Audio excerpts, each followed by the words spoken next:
people are entering, we'll just go ahead and get started with some introductions. My name is Mary Callender, and I'm the Senior Director of Operations at NIRSA, and I was the liaison to the reopening work team. I just want to kind of run through a few things in regards to how this work team was formed. It was appointed in early May. A number of people had expressed interest and a number of people were handpicked. We tried to seek representation from both large and small schools, from every region, every NIRSA region, and also public and private universities, because it was really important to have a good representation across the countries to know what's going on in the different areas. Just to kind of give you a rundown of the members who will be, different people will be talking about different things. David Gaskins from George Mason and Laura Monroe from UT San Antonio were the co-chairs of this work team.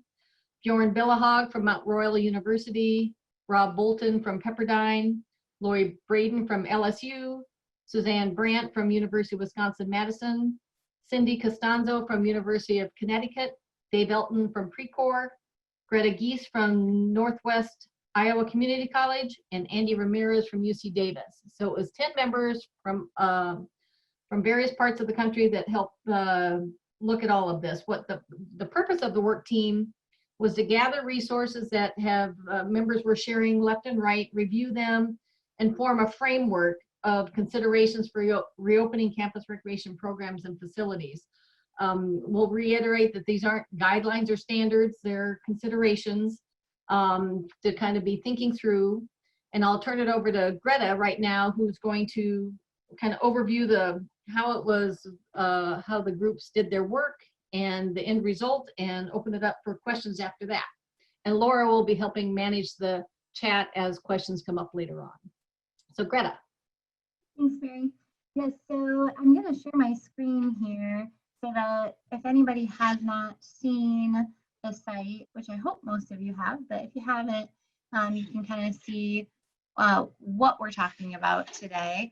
And so one of the things that you'll notice when you go out to the website and take a look at those reopening considerations is that we have organized that information. Our team organized that information we called them buckets, maybe not the fanciest terminology, but we organized the information in these buckets and then broke our team into work teams for each one of those topics. So we've got our communications, our people, facilities, programs, and finances.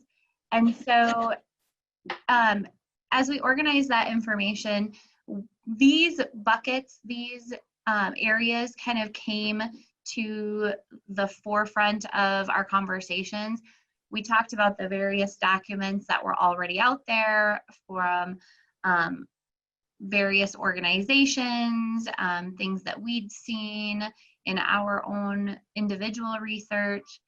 We reviewed a lot of different strategies and suggestions, and as we reviewed all of those, the concerns that the directors in our work group had, those kind of quickly emerged with those key areas that felt really crucial to include. So that's where those different buckets came to be. And it felt natural to organize them like that, especially based on the experience and roles that the different people on this reopening considerations team had. So we broke those considerations into those buckets. And so hopefully everybody will find that an easy way to navigate all of the different information that is in this document and website. For me, it seems like these 5 main topics encompass the areas that needed to be covered. We found that within our work team, each of our colleagues had the expertise and experience that supported these buckets. And so I think we really teased out all of the information in these different areas. The other thing that I wanted to make sure that we pointed out and really talked at length about was why we have them presented in this way. They are considerations, and throughout the document, you'll see them presented as questions. And so a few people have mentioned the word recommendations or standards, and we really want to reiterate, as Mary said, that these are considerations. These are things that you, as you're putting together your reopening strategy, need to ask yourself and maybe answer that question as you're putting together your document. Our goal in this process was to provide our colleagues with a reference document that contained prompts that as you're putting together your departmental guidelines or reopening plan or whatever you're calling that document, these considerations will guide you through the development of that document. They aren't hard and fast rules, policies, procedures, because each of our institutions across the NIRSA membership, but also within the work group that put this document together, we're all so different. And that we hope that we were able to represent all of these differences in our work group. But we know that the NIRSA membership represents different countries, states, locations, rural, metro. Some people have large on-campus populations, some people have small on-campus populations. Some of our states and areas have a significantly concerning number of positive COVID tests and cases. Some of us are experiencing really low COVID-19 rates. Again, we represent large institutions, small institutions, we're just all over the place. So to say that these are standards really wouldn't be fair to the diversity that NIRSA brings. So our goal really was to help you think about how these topics and considerations fit in at your institution. And they are considerations because this situation is so ever-changing. We're in such a fluid time right now.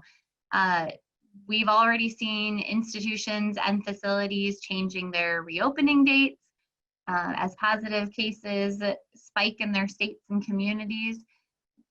Plans are going to change. These considerations are likely going to change. And at this point in time, we aren't planning to update this site or document frequently because the situation is just that so fluid that updating that as frequently as it could need updating is not feasible at this time. And in my own personal setting, I'm in Iowa and we have been open since May 18th. And I had just last week an experience of how fluid this situation is, because we're on phase 2 of reopening our facility. And on that first day of being in phase 2, we had a little bit of a scare where one of our employees at our rec facility, who works nearly full-time hours during the summer, had an exposure incident, luckily tested negative, and luckily will be able to be back to work very soon. But that could have significantly changed where I was at in the matter of a phone call. So give us all some grace. We put together the best considerations that we could for our group. And then just remember, as we're asking questions and taking time today to go over this site and document, that beyond all of these considerations, all of us should always remember to keep the CDC and your state and local health departments, public health, and institutional guidelines in mind as reopening strategies are compiled. So as you're putting together your document and strategy, you have to remember that our considerations, it's not an all-inclusive document, and it can't ever be, and that all of those organizations and institutions are really important to help you put together what your strategy is going to include. And so with that, really the purpose of today's roundtable is meant to introduce you all to this NIRSA document if you haven't been, or if you have already taken a look. We wanted to give you the opportunity to ask the questions that you have of your colleagues that put it together. So we have a lot of us on the virtual roundtable today that were part of the work team. It's also an opportunity to ask questions of your colleagues that have already put together a reopening plan if you're still working on yours. And it also is a chance to ask questions of folks like me who have actually reopened and are living in that reopening strategy. I think last week I told David that I'm basically the guinea pig, and I am just going to keep running on that wheel for all of you. Happy to answer the questions. So with that, I know Laura is managing the chat, and we've got, I'm sure, lots of questions and lots of things to talk about.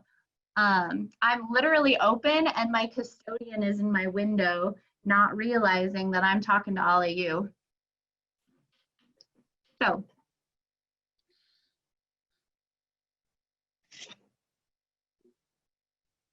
Laura, take it away. Do we have questions?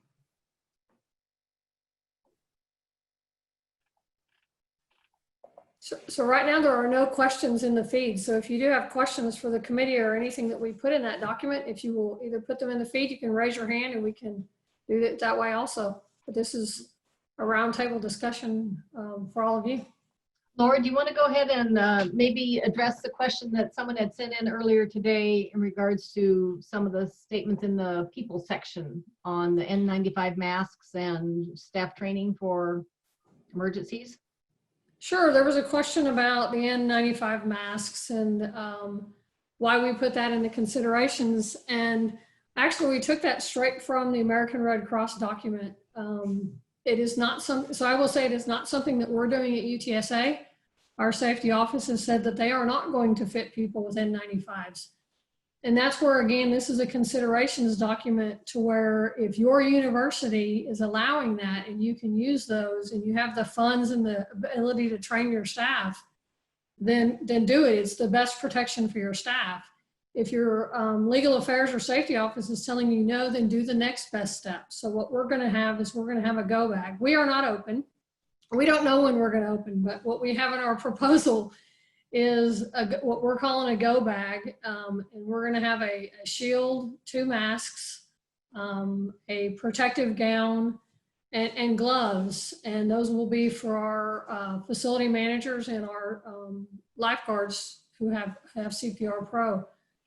Again, these are considerations, so you need to do what's best for you. The other thing that we've decided, and this is really with conversations on this committee, I hadn't even thought about it, but with all of our other staff, we pre-COVID considered them first responders. We are no longer considering them necessarily first responders, and we're going to go back and just teach them the hands-on CPR. So you need to do what's best for your institution, the number of staff you have, how your budget's been affected by this, and decide what's best for you.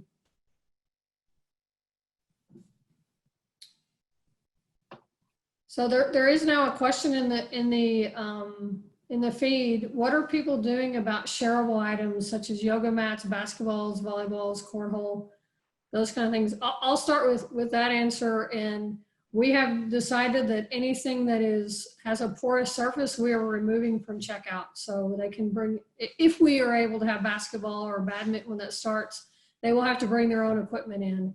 We won't be checking it out, and we'll have it removed from the floor. That includes all of our ropes, some of the stuff in the weight room, anything that has a porous surface, we're not going to have on the floor. Anyone else on the committee or anyone else want to talk about that? Yeah, I can talk about what we're doing, literally doing right now is we're doing anything that is small and some porous things. We have put behind our checkout desk, and if they need it, they can check it out from us. And before it's returned to storage, we are disinfecting it, and we have a space that we put that after it's been disinfected, and then return it back to that area for checkout. We don't have, very many things like the ropes and things like that, but we are encouraging people, if they're coming to play basketball, we did just open our basketball courts. we're encouraging them to bring their own basketball. So similar, maybe a little different in that some of the things we are allowing for checkout, but when they return, then those are getting sanitized by the staff before they get that put back onto the shelf to be checked out again. Yeah, this is David at George Mason, and we actually have it in our phase 2 guidelines for the state to indicate that we cannot use any substances that are porous surfaces as well. So that's something too. I'm sure everyone's looking at their state guidelines. I do see one question here in the chat from Clint about a positive tested participant in the facility, and I did want to mention kind of just some things to think about. A while back when we were on a roundtable, one of the other participants that was in the roundtable, it was a director from a school in Wyoming, had indicated that they had a positive test or an exposure. I guess it was an exposure, so they weren't even sure it was a positive test, but since all of their staff were in the building at the time, they had to close the facilities, and so they couldn't even operate the facilities until those folks went through quarantine. So what we are looking at doing with our staff is we're going to have small teams, if you will. And so we have 2 buildings that we're operating. So one team will be in one building for 2 weeks, one team will be in the other, and they're going to help support our students to be out there to deal with questions and all the things that are going to come with the reopening and all the changes that we're making. And so team A and team B will work those 2 buildings for 2 weeks. Then they're going to go into telework, and team C and D will come in and do the same thing. And then we'll have a couple of reserve teams in case somebody gets an exposure or there's a positive test. That way the whole staff is not down. So we're looking at things in that way so that we kind of can minimize the exposure and also be able to keep our buildings open.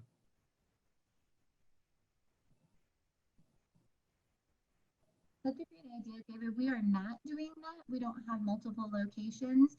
And I think that's another thing to remember with when I talked about your CDC and then your local public health guidelines, because our local public health has not made that same recommendation to us. When we had a potential exposure and they tested negative, that person did have to self-isolate, but we did not have to close our facility at all. And we didn't have to worry about any other staff members having to isolate because of that one isolated exposure incident. So I think working with your public health is going to be so crucial to everyone that's reopening. Every state's guidelines are going to be, they're going to be a little different. And for us at NCC in Iowa, our point person at our institution is our human resources director. And so anytime we have a question, that's our go-to person. So at your institutions, I would highly recommend to find that go-to person. Who is your COVID-19 expert? Who is your person who knows how to liaison with your public health department and knows the rules and regulations for COVID-19 cases? So another question in the feed is about masks in the facility and while working out, especially if you have space, you know, where you can put them 10 feet apart. Does anybody on the committee want to address that? I'll talk about that real quick. This is Rob with Pepperdine. We haven't reopened, but we've been listening to the LA County Public Health in our area for guidance on this. And I think one aspect of this document that's really important that I've learned is that we need to take a lot of the information and be advocates for our areas up the chain to the administration, because I'm learning there's a lot of things that they're thinking in reopening that aren't really being considered. This mask issue is definitely one of them. So the university had thought that they were just going to have a blanket mask requirement throughout the university for all activities. And I really had to bring up to them my concern about the health and safety of people doing exertional activities with masks and some of the dangers that are presented in that. And so I was able to, on a recent call with the LA County public health officials, ask that of the doctors, because they were providing guidance for gyms reopening in Los Angeles. And they clarified that they also don't recommend people wear masks while they're actively working out. So, you know, they want people to wear them upon entering and leaving the facility, and if they're walking around through the facility. But while they're actively exercising, they recommend they take them off, and they listed abundant list of the health reasons why. And like I said, at our university, it was really important because our school would have moved forward with that as a mandated recommendation, but we've been telling them that we don't think it's safe. So it is something to consider in the context of, you know, when masks should be used and when it's not safe for the user. Thank you. So another question out there, which I think is one that's going to be really hard for us to answer, is about club sports and travel, and how are we allowing students to travel? And I'll start, and then Rob and David, I know you were on the program area. Right now, UTSA has a travel ban, so our clubs will not be able to travel until that's lifted. So that's an easy one for us.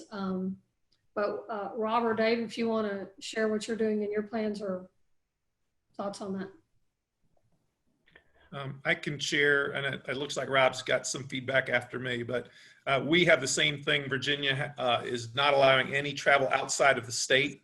So anything other than travel within Virginia, and then we have to take that through a travel committee to send anybody off campus right now. So that's kind of what we're under. I think a lot of these conferences are going to have to rethink some things because they're going to have some schools that aren't going to be able to travel to certain locations in the club area. Now, I would just say, in addition to that, there's also issues that we're going to be dealing with physical distancing. And typically, you know, vans or carpooling was used for a lot of our club sports to get even to games that are within, you know, driving range of a 30-minute or an hour here in Los Angeles. And we're hearing that that might not even be permitted. So, I mean, it's one thing to travel far distance and navigate those challenges, but even just, you know, for us to drive 30 minutes to another university, we're being told that that's going to look a lot different as far as how many students are going to even be allowed in the same car together at once. So that's another consideration. Thank you. Another question is about the setting up a reservation system, a scheduled time to work out. I think Lori, you were on the facilities. If you could talk about maybe the use of a reservation system. Well, we actually haven't implemented that, but we've been talking about it as a potential for when we do open. We pushed our opening back and hope to be Louisiana State in phase 2, which caused us to delay our opening. We're still waiting on a specific date, but that is something that we've talked about. Gyms are allowed to operate at 25% capacity. And I'm just curious if other people are doing it. I did read something on Connect that one institution was using wristbands per hour. Is anyone on this call doing that?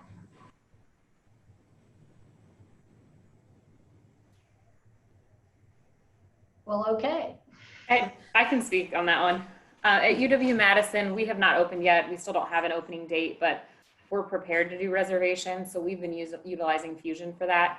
As of now, we're going to do a 70-minute time slots and then 20 minutes in between for cleaning and then getting the next group in. That's at our smaller facility. We're also opening a larger facility later. We're still navigating what that will look like. I think it poses a unique question when you've got a much bigger facility that's going to have a larger capacity, because with the Fusion system, you have to check everyone in. So that's obviously a little difficult from the line perspective, but that's what we're planning so far. I was on a call earlier today with someone also, I think from Iowa, who said that they started out with a reservation process, but because of the capacity being so small, I think 40 people in the building, that they then moved to a kind of a drop-in just to see, and if the machines were separated, then just trying that out to see how that would work. So started out with one, and again, when you can open in the summer when it's maybe not as busy and you can kind of test some of these things out, I think that has been beneficial to some schools. But then again, if you're not allowed to, you're not allowed to. Yeah, Mary, that's a good point, and one that we've considered, and why we hope to open sooner rather than later is that we can test some of that, which, you know, speaking from my perspective on this work team, that's why, again, why we put these as not as standards, but as opportunities and questions, and asking you all, because every place is going to be a little bit different, and we know that we're going to have to pivot and move. And when you are a larger school with a larger facility, that means you have a larger capacity. You might only have to do reservations in your peak times. So if I go back and get data from Brad Wilson and Drew Cantwell about the summer at LSU, we probably wouldn't hit our 25% hourly capacity in July and August. And the first, or I'm sorry, yeah, in June and July and the first 2 weeks of August. But once we hit the second week of August, we probably would hit our 25% capacity. So I think a consideration becomes, do you do a reservation system in your peak hours, whether that's, 4 to 7? I don't know. There's so many different answers to that question that are unique to all of our circumstances. And I think that's the real beauty of NIRSA and these types of conversation, is that we all get to bounce these ideas off them, weigh them against CDC, state, provincial guidelines, and make the best decisions for our institution, knowing that in a week or two, it might be time to pivot. It doesn't mean you are wrong. It means conditions have changed. And I don't use that as an opt-out, as an excuse, but just the sheer need for all of us to be able to be flexible. And sometimes that's really difficult. And sometimes it's even more difficult, I think, for our younger professionals. And I think that's another consideration in all of this dialogue, is how do we help? How do we listen, and how do we get to where we're going together when we don't have a roadmap exactly? Those who might not be following the feed, people are using Fusion, IM Leagues, RecTrack, Office 360 forms. I do know that I'm on a call every week with the Texas directors, and A&M College Station has been using IM League since they opened up. They have not ever met their max amount of people in their time slots. I can't remember if they're doing them for an hour or an hour and a half, but they're doing time slots for their weight and strength and conditioning areas. So if you want to question anybody at A&M College Station, or if they're on the call and they want to speak about that, that would be great. Well, and to speak to what Lori was talking about, and Mary as well, we were fortunate and open during the summer, and that has been a blessing for us, because it is easier. It has been easier for us to do that slow rollout and a little bit of a soft opening. And we're running at about 25% of our attendance for this time of year. And that's been perfect, because at first it was a 50% capacity. So we're well under our 50% capacity. And so it's been easier to move into a second phase of adding some additional things like basketball courts, which were closed during our first phase. And in phase 2, we have been doing reservations for court time for individuals or immediate families. So we haven't been doing reservations for the full facility. It hasn't been necessary for us. We are doing it for the basketball courts. I'm not sure it's necessary for that. We're only in about our second week of being open in phase 2. But like Mary said, it might be a good idea to plan to use it. And if you don't have to, then you can pivot, as Lori said. Excellent. There's a question out there for facilities that are sharing their fitness, weight room, gymnastics, any kind of rooms with academics. Has your custodial staff been responsible for cleaning the facility before and after class? I'm not sure if anyone is having classes on campus this summer, but if anyone is and they're doing that, that would be great to find out. Again, our building is closed. We don't have an opening date. Our housekeepers have been there all summer long. Our building will look brand new. It's about 15 years old, and it'll look brand new when we come back. Every inch of that place is being cleaned. But anyone who has any academics in their facility, have they talked about how they're going to keep the classrooms or the spaces used for academics cleaned after a class?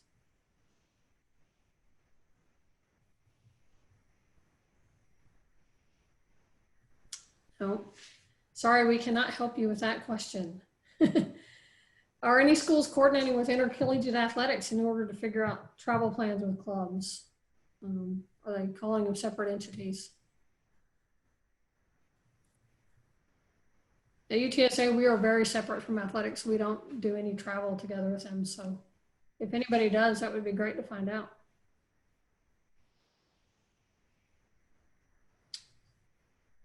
No, here's maybe an easier question. The plans, if a participant or a staff member tests positive for COVID, what are the procedures going to be? We kind of touched on that just a little bit at the beginning, but I do want to say we have a few student staff that are maintaining our swimming pool in the summer. And so just this week, I found out what our process is because I let our medical officer, chief medical officer know. And at UTSA, they are not letting the rapid test or the antibody test serve as a test. You have to use the nose swab test that takes 3 to 5 days, I think, to get your results. As a student being able to come back, and they were actually just exposed to somebody else to work. And they're supposed to also quarantine for 14 days on our campus. We have a committee we're supposed to know that we have an incident. And then our safety office will come in and not even let our housekeepers, but they have a staff that will come in and clean the spaces that they were in with the solution that our occupational health has decided is the appropriate one to clean after a COVID incident. If anyone else has had that in their building that is open and can talk about that, that would be great for us going forward.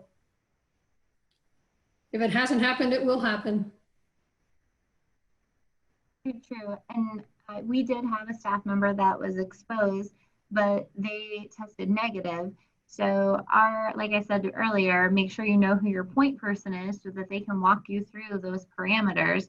My point person is our human resources director. And if the person tested positive, they went and got tested on their own. If they had been positive, then we would have conducted contact tracing to determine who they would have been exposed to and would have exposed, and then informed people on a need-to-know basis, which this person worked a lot of hours in our facility, so it could have been a considerable amount of members and coworkers, and it likely would have shut our building down for 2 weeks because of the amount of time and contact that person would have had. Fortunately, they tested negative.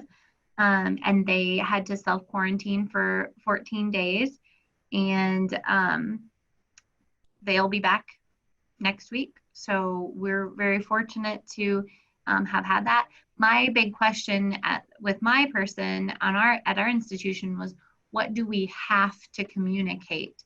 Because if we have to tell our entire membership, thousands of people, that one of our staff members was exposed but tested negative, that can put some undue stress on our institution and our facility and our members.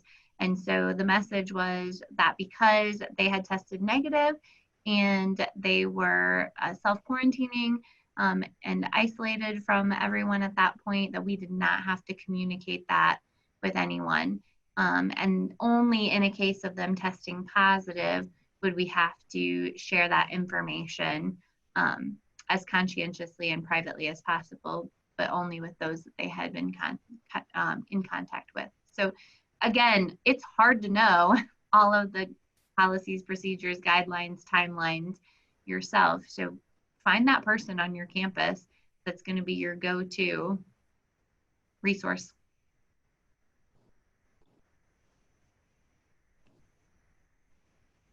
And Greta, that is one of the advantages of doing the reservation system. If you have to do contact tracing, you're going to know exactly who was in the building. There was an article that someone shared with me recently, I believe it was a gym in Morgantown, Virginia, that they identified 200 people that were in the facility between 9 a.m. and 3 p.m. And all of those people had to be addressed from contact tracing. Whereas if you're doing it on hourly and you can contact trace to a specific person, you're a more limited number of people that are going to be impacted. That's a really good point. That's a great point. Also, if you're using Fusion, you'll know who's in your building through swipes, whether you have a reservation system or not. Yeah, and our system that we use is not Fusion, but we will know who's in the building via check-ins as well, and it's a contactless check-in.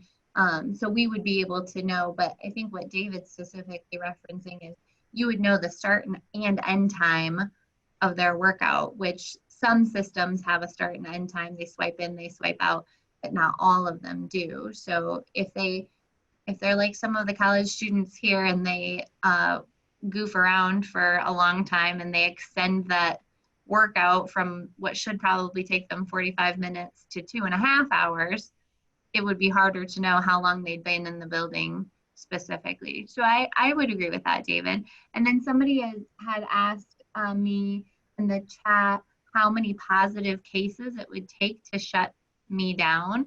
And I can't specifically say what our campus is going to consider an outbreak. I'm not sure of that number, but for just our facility, the problem that I was concerned with this case and specifically is how many of my staff members had been exposed to that person. That's really what probably would have shut us down had this been a larger exposure in a positive case, is because of the number of hours that person works and how many coworkers they would have exposed had they been positive. If you think about that, we all know how many people it takes to minimally to operate our buildings. And we are cleaning. We were always a really clean facility. We all know that. Gyms are some of the cleanest places you can be if you do your job right. But we are cleaning considerably more just to be safe and follow CDC and local public health guidelines to absolutely the letter. And so while we are socially distancing as best we can, who's to say that they're not chatting about, oh, will you go get me some more of this? Or what time do you get off? Or that was my biggest concern in having a positive staff case and needing to I've been there. But that would be to answer that question about what the number of positives that will shut us down. I wouldn't say it's a number, it's an exposure and where that contact tracing takes us. So there's been some talk going back and forth about the number of people or percentage of people allowed in the building. And I will say that you need to go with your local, state, your institution guidelines on that. Everyone's going to be different. Our fire marshal came into our building and measured and then subtracted out all the square footage for all the pieces of equipment and gave us a number. I would definitely use your people on campus and go with your state and local guidelines. Currently, I believe in San Antonio, it's 50% capacity, but we can't have over 100 in a gathering. Every local and state, and then of course your institution really need to be the ones that decide that for you. And Laura, I'm seeing a question in the chat from somebody about locker rooms. And if we have locker rooms in our facility and if they're open, our locker rooms are not open. Our showers are not individual stalls that are easily disinfected, and we just did not feel comfortable doing that because we weren't comfortable with getting them disinfected in a frequent and quick enough manner. Plus, as we've reopened, I've been really concerned, and anyone who's talked to me in the last few months knows that I've been really concerned about our cleaning supply chain. And so with all of the cleaning that we're doing for our equipment, our cardio, our strength, the individual, handheld equipment, our workstations, I was not sure that we could add those locker rooms to that list using up those cleaning supplies. So we're in phase 2 of our reopening strategy, and our locker rooms and showers are still not open. That's where we are. So there's a question been out there. We'll go back to the locker room in a second, but does anyone have a portable on-deck shower at their pool? They're trying to find an option, if they can't have the entire locker room open. We do have a shower on our deck. When Texas did have that the locker rooms would need to be closed, we were going to use that as a place to shower. But we were going to actually say that people should come to the recreation center ready to work out and then not shower when they're there. So no changing facilities and no shower facilities. But I'm assuming a lot of people do have pools, but showers on their pool deck, but maybe not a portable one. This actually asked about a portable one. So if anybody has one, I want to talk about that. The state of Illinois requires us to have a shower open if our pool is open. So we're just looking at options. Again, we don't want to have the entire locker room open to be cleaning all of that. We don't think a ton of members are going to use it, but we're trying to find a way to keep our pool open. Yeah, and that's how we were going to do it with the one we have on deck, is to use that as the shower facility. Yeah, same for us at Mason. Our pool is the pool for athletics, and so there was a shower on the deck that the divers typically had used in the past. So we've got that on deck shower that's not a portable one. It's there for regular use. And earlier, I don't want to miss this because one of the things that was talked about was that contact tracing and who's in your building. And David put out there that also using Fusion for exit. It just means you have to set up another scanner and scan them when they leave, but then you'll actually know when people come in and leave if you want to set up that extra check. Fusion has that ability. Unrelated to COVID, but a very important data point is when you mine that data about exits, and then you can work with your institutional assessment and research group, you can find out a lot of data about first gen, rural, pick your class, first, second, third, fourth year grad classes, and understanding the amount of time they are engaging in collegiate recreation, whether it's fitness or intramurals. You may not know their exact point, whether they're participating in intramurals or group fitness or just working out or your aquatics section. But you can, there's a lot of opportunities for a lot of multivariate analysis in regard to those exit points. And then we originally didn't put that in. We didn't put it in because of just the customer service issue of people swiping out. Sometimes that can have a negative implication, but just, not related to COVID, but there's a lot of really good stuff in there related to research.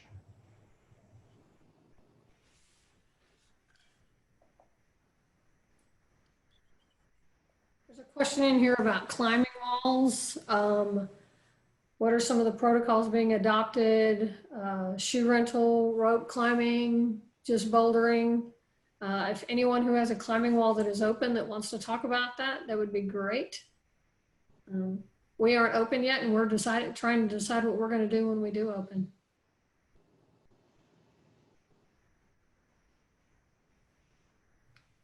Nobody. Hey there, this is Lance from University of Georgia. We are planning to open our climbing wall. We don't have a date of reopening yet, so it's still very tentative right now, but we are bringing in auto belays from our outdoor challenge course to install additional auto belays on our indoor wall. So for folks that want to have that top rope experience, we're doing auto belay only, and then bouldering, and we're setting up reservation system to claim your time slot for when you can come and climb. And then we're also encouraging people bring their personal gear so that we're not sharing gear. So Lance, you will not be using checking out your shoes? Not if we can help it. Okay. Perfect. Anybody else? I know that again, A&M College Station has been open, I think, since May 18th, and they are using their climbing wall. They're also using auto belays and the bouldering, but I don't remember if they're checking out equipment. They're a good resource. They've been open for a while. This is Mitch at U of SC. We've got our bouldering wall only open, and we are not checking out equipment. Thank you, Mitch. Mitch, how are you cleaning holds? How often? We've got a reservation system that's on the 20 minutes, and we do alternate 20 minutes on, 20 minutes off cleaning the wall. Thank you.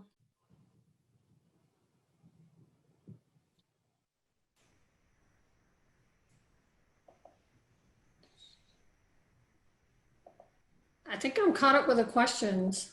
Let me go back to my notes. Oh, the facilities adding ultraviolet light or the UV wands, air scrubbers, other technology for air quality in their building. If anybody has added those, that would be great to hear about. At our institution, they actually froze all of our funds. So we haven't been able to buy anything. I have a big wish list for whenever they give us money again. So it would be nice to hear what people have purchased or plan on using. Laura, I'll answer. So I saw, sorry, Greta. Nope. I saw early on in some roundtables for commercial gym industry, people were looking at using UV light for at a station at the front desk for the weight room for people to clean their cell phones. And it makes a lot of sense because if you think about it, we have all these other protocols in place for cleaning, but the one thing that most everybody is going to have with them in the gym and is probably highly contaminated if they have it is their cell phone. And so we looked into it and saw that a simple UV white light wand or there's other little stations you can just run your phone under for about 5 seconds is supposedly going to kill majority of the contaminants on that. And so we purchased a couple of UV light wands. We got, I think, 3 for under $100. And so we're just going to have them at the front desk. So again, we can encourage people to use that. But then you think about, you know, everyone grabs their phone, they put it on the cardio, they put it all over the room. So I thought that was a really good way to solve that problem. I was just going to say that we have not done that specifically, Rob, but we already, I don't know how we had this kind of foresight, but we had UV lights in some of the fans that we have throughout our facility. We installed those fans a few years ago to improve air quality and airflow throughout our facility in our aerobic studio, our cardio areas, our gym, and our weight room. And so I don't know how, I don't have a crystal ball, but we do have those. And so that was a nice thing to already have in place and makes me feel better, which is important at this time, right? Greta, I did see that I had a private message in the chat related to how people were doing screening, and I think they're having folks fill out a form. I know at George Mason, what they're doing is the university has developed a website, an app that people will self-report, and they will turn it in, and when they finish that satisfactorily, they'll have a green check. I know some people are putting signage there in the front and just instructing people to read the signs. The one thing that I would caution people about is if you're having a form filled out or anything like that, just remember this is HIPAA information and it's got to be private. So if you're having a form, you've got to ask yourself what's happening to that form. And the advantage for us, we're on a HIPAA compliant server, and that's where that app comes into play. So got to consider that if you're looking at doing some type of screening. I know it's a state requirement for us that we have to screen everyone that comes into the building. Yeah, we had that conversation here in Iowa as well. And none of the Iowa community colleges are doing any type of form because we don't want to create a medical record.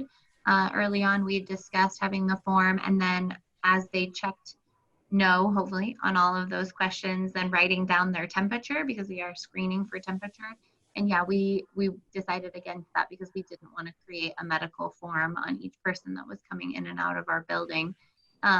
We are screening for temperature. We're taking everyone's temperature that comes into the building, staff and members. And we have it on our front door. We have almost the size of our door, a poster with the COVID screening questions. And we've communicated to the people that come into our facility that by coming in and checking in that no-touch check-in system, that's how they have answered no to those questions. Yeah, and keep in mind for folks that obviously a lot of people are doing the temperature checks and it's not wrong, but keep in mind that if someone's asymptomatic, you are not going to be able to determine that with the temperature check. So our student health director has basically indicated that that is not something functionally that we are trying to do. Plus, the people that are taking the temperature checks, are they medically trained and qualified even to do that? So that's another consideration. with doing the temperature checks. Yeah, and our institution decided early on that we were going to do that on campus because we do have some students on campus this summer. And if we were going to do it on campus, we were going to do it in other departments and facilities as well. So yeah, I struggle with it at our facility because I don't know that it is effective. I agree, David, but remember, you got to check back with that institution. I saw a question about if anyone had to reclose for any reason after reopening. And I think we talked about it today, Laura, that University of Houston Clear Lake, I think because of the spikes that are going on in Texas. Yeah, and I'm not sure if they had some cases on their campus or just because Houston has so many high, the amount of cases that Houston's having is that they took this as a preemptive measure. If we could go back, and Ross, if you don't mind, on a risk management call, you talked about the process that UT Austin will be doing when they open for the COVID screening. Could you explain what you're going to be doing at UT Austin?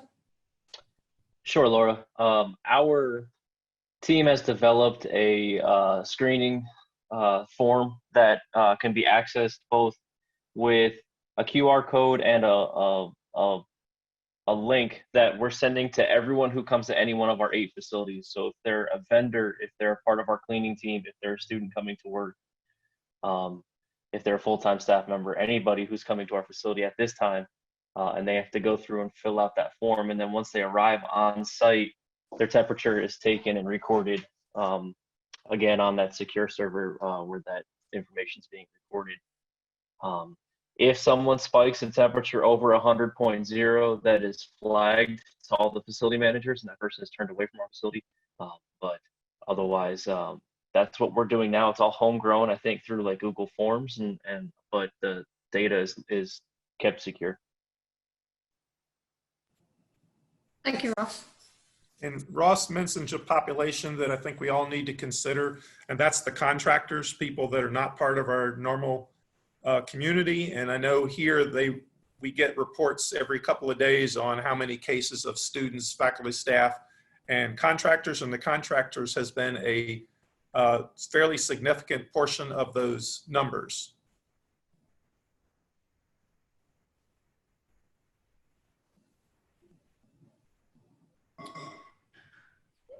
I think we've answered every question that's been put in the field. If I missed one, if you want to throw one back in there, that would be great.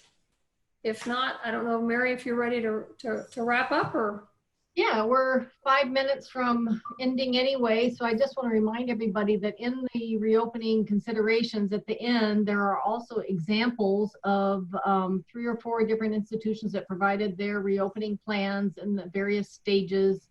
I think they're very helpful if you need some examples or formats of how to build out your own. That's kind of what they're intended for.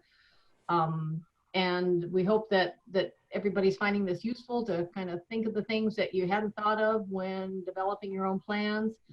It sounds like in some conversations I was having today that many schools aren't going to be opening until right when the students come back. And so, that's going to be a big challenge, is just going in all at once. But hopefully there's enough time to plan, and you just keep moving along. These things are changing and just have to be flexible with that. And again, everybody is always willing to share information. So reach out to anybody on the work team or anybody that was in the chat. And I hope you found this information useful. And hope everybody has a great day.